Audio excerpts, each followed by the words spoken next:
Hello, good day sa lahat. Sir Eric ang inyong likod ngayong araw. Kumusta kayong lahat? Nawa ang bawat isa sa inyo ay manatiling malusog at ligtas sa banta ng COVID-19. Ngayong araw, samahan niyo akong alamin, unawain at isa puso ang ating aralin. Kaya naman tarana't makinig at matuto. We will determine the different arts and design of Mindanao. We will analyze the elements and principles of arts in the production of artworks, identify distinct characteristics of arts and crafts of Mindanao, appreciate the artifacts and art objects in terms of utilization and distinct use of art elements and principles.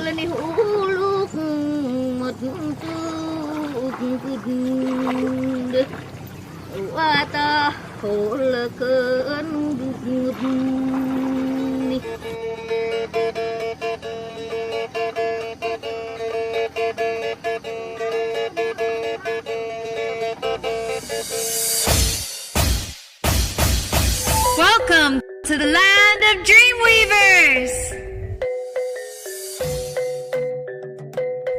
I've always had this certain reverence for Mindanao. I've always wanted to go and experience the culture firsthand because it's somewhere I'd never been before. And to see that culture and that tradition has been passed down and is being kept to this day in such good condition, it makes you feel really hopeful.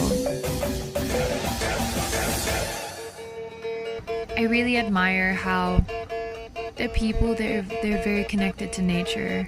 They draw all their inspiration, their spirituality from nature, and it's reflected in their work, like in weaving tinala.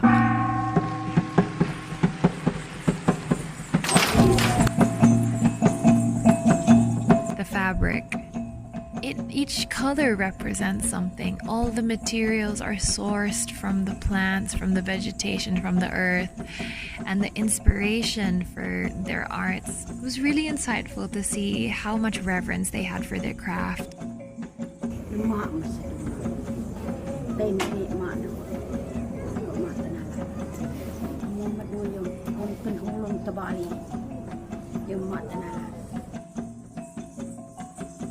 Tinalag is actually a fabric that can only be found in Mindanao.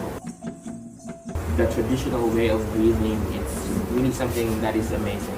I get to understand how they do it, why they do it, and the manner of creating the patterns. They're deeply connected. They have this deep respect. And I think that's really admirable, and that's something that we could really share to the generations today, because we really need more admiration and respect for our earth and how we look after it and how we are connected as people to it.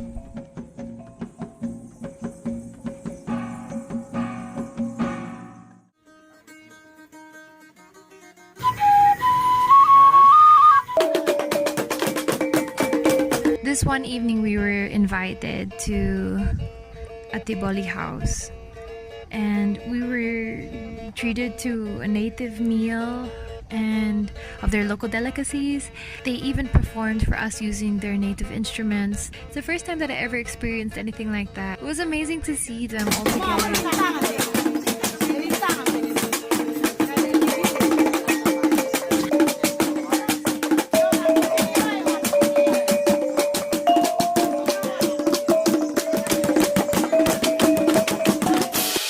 Mindanao, the land of promise. Second largest island in the Philippine archipelago.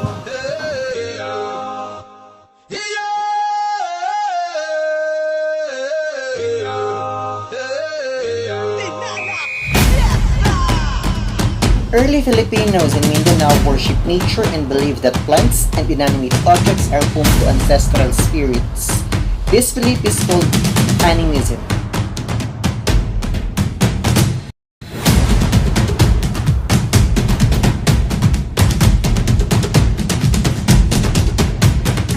I think people need to know about what it means to them, how they put together their crafts, how it's been carried down through generation to generation. And I think even when I experienced that, that's what made me fall in love with what they do, their craftsmanship, their art, their their handiwork, their products that they make.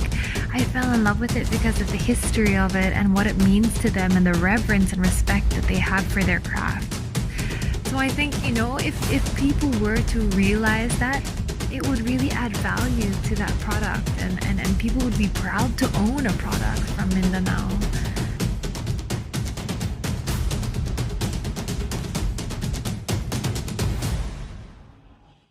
Our first lesson is about attire, textile, and tapestries of Mindanao people. Traditional clothing of Bilaan or Bilaan. Bilaan are residing in some part of South Cotabato, North Cotabato, and Davao del Sur. The word Bilaan ay nanggaling sa dalawang salita, which are the Bila and An. Bila means house and An, which means people. So, yung traditional clothing ng mga Bilaan ay nagmula o nanggaling sa mga abaka. Yung mga abaka ay dinidesenyohan nila ng iba't ibang embroidery designs. So, alam niyo naman yung embroidery, no? Yung embroidery ngayon ay tinuturo sa inyo sa PLE at gumagawa kayo ng iba't ibang disenyo ng embroidery.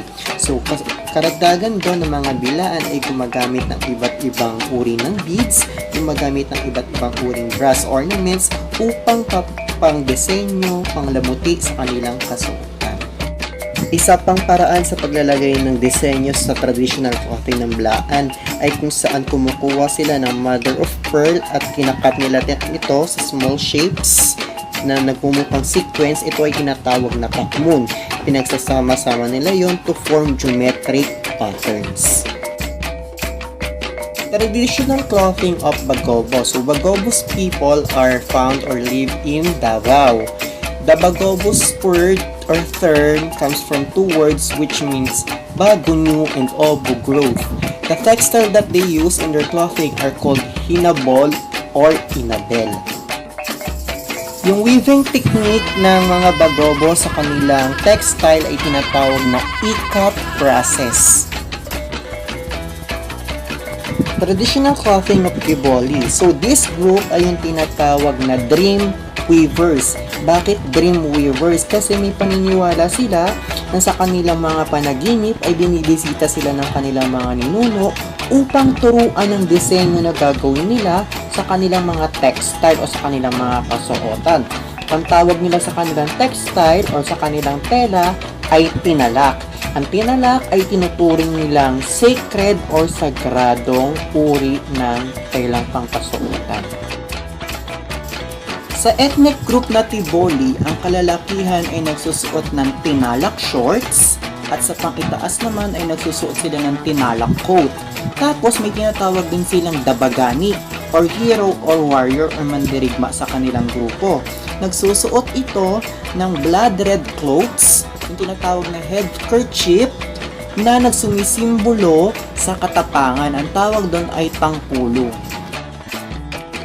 Ang mga kababaihan naman ay nagsusuot ng wrap around tinalak skirts and blouses na may disenyong floral patterns, checkers, or paisley prints. Tapos may maliliit na bells din sa sleeve o kaya sa mga waist area. Traditional clothing of Maranao. Maranao means people of the lake. Ang mga Maranao ay kilala para sa kanilang malong. Ang malong ay Filipino tube skirt na may iba't ibang kulay, iba't ibang geometric o kaya floral design. Women wear it as a skirt, dress, a blouse, or gown, depending on how it is folded. Pwede din gamitin as hammock, a basket, sleeping bag, a bathrobe, o kaya baby carriage. Maranao has traditional dance called Kapa Malong-Malong or Sambisa Malong. Demonstrates the various ways of wearing the malong. Basilan is the home of Yakans. They are popular for their skills in weaving. Yakan handloom fabrics are used, bold colors, and different geometric designs. The traditional clothing of Yakan are the following: the sepotangan, a square cloth used by the Yakan women as head cover or belt. The bajulapi is a tight blouse with long sleeve. It is ornamented with gold, silver, or bronze button. The sawal, traditional tight-fitting trousers or yung mga shorts, yung mga pantalon ng yakan. Mayroon siyang vertical stripes. Pinalantupan naman, ito yung skirt na nakapatong sa kanilang tight-fitting trousers. Lesson 2. Props, accessories, and body ornaments. The sari manok is a legendary bird of the Maranao people. It comes from the two words, sari which means cloth and manok which means chicken. The Maranao people, it becomes significant symbol of their art, and it also means for them good fortune or suerte. Okir refers to traditional and unique carving and prominent to any design among the Moro ethno-linguistic communities. The word okir from the word or old word Malayan word which means ukit in Tagalog. It refers as okir in Maranao. Sa Mindanao naman, they call this as okil. These are the different design example of okir. Pag sinabi nating body ornaments naman, ito yung mga palamuti sa katawan. So, ang mga yakans ang kilala dito. Ginagamit nila to sa seremonya ng kasal. For the wedding attire of female yakans, they wear short skirts over trouser. For the male, they wear piece, added protection from spears and knives, kandit, a 15-meter belt or sash. They said to protect the groom from bullets. Functional articles, the pegupaan, a bamboo container for chewing betel nut. Lutuan, a small bronze box with engravings carried at the waist. Tiboli accessories, hilot is a heavy brass belt worn by women during festival. Sualmimotis, a wooden comb with colored glass beads hanging from it, worn toward the back of the head. Architecture of Mindanao. Torogan is the ancestral house of the upper-class Maranao. It is the dwelling place of the Datu. Torogan symbolizes the social status of the people in Maranao tribe. Panolong is a wing-like ornament of a torogan flaring out from the beams. Badjao House. The Badjao, also known as Sambadjao, are also called as sea gypsies or the nomads of Sulu. Their source of living are fishing and hunting. So thus, most of them lives in boats o kaya naman yung mga bahay na nakatayo sa dagat. The largest mosque in the Philippines ay pinangalan kay Sultan Haji Hasanal Bolkiah Masjid o tinatawag na Grand Mosque. The historical fourth pillar of Zamboanga, also known as Real Fuerza Nuestra Señor de Pilar de Zaragoza. Naitayo noong 1635 ni Father Melchor de Vera. Itinayo daw ito upang protektahan ng mga tao sa pagsalakay ng mga pirata. The Monastery of the Transfiguration of Bukidnon. Ito ay makikita sa ibabaw ng Hill of Malaybalay, Bukidnon na itinayo ni Father Abbot Eduardo, isang African Benedict monks. Sinasabing ang pyramid-like structure ay dinisenyo ng ating national artist for architecture na si Mr. Leandro Locsin. Santo Rosario Church of Camiguin ay itinayo noong 1882 na ang unang simbahan ay dinisenyohan ng coral stones. Ang kakaibang disenyong makikita sa simbahan na ito ay ang paggamit ng mga tao ng driftwood sa mga chandeliers at sa kanilang altars. Ito ay ginawa upang mapanatili ang local traditions ng Camiguin Island. Lesson 4, Sculptures of Mindanao.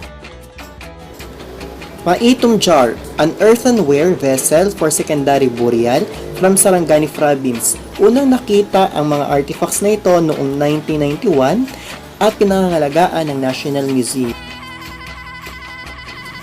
Tivoli wood carving and brass casting pattern.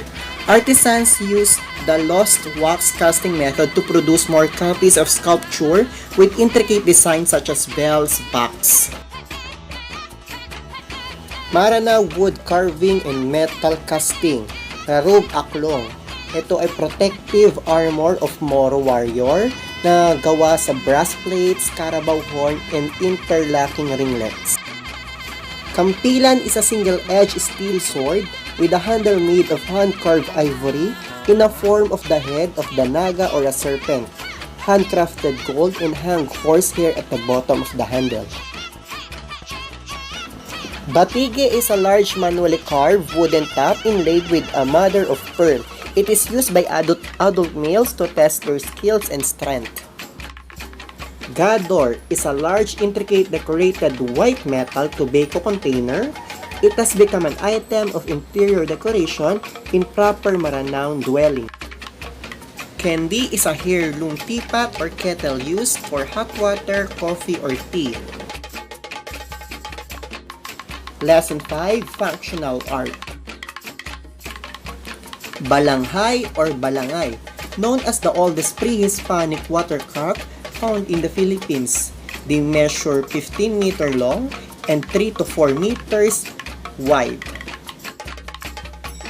It can hold 60 to 90 people and used for cargo and trading purposes.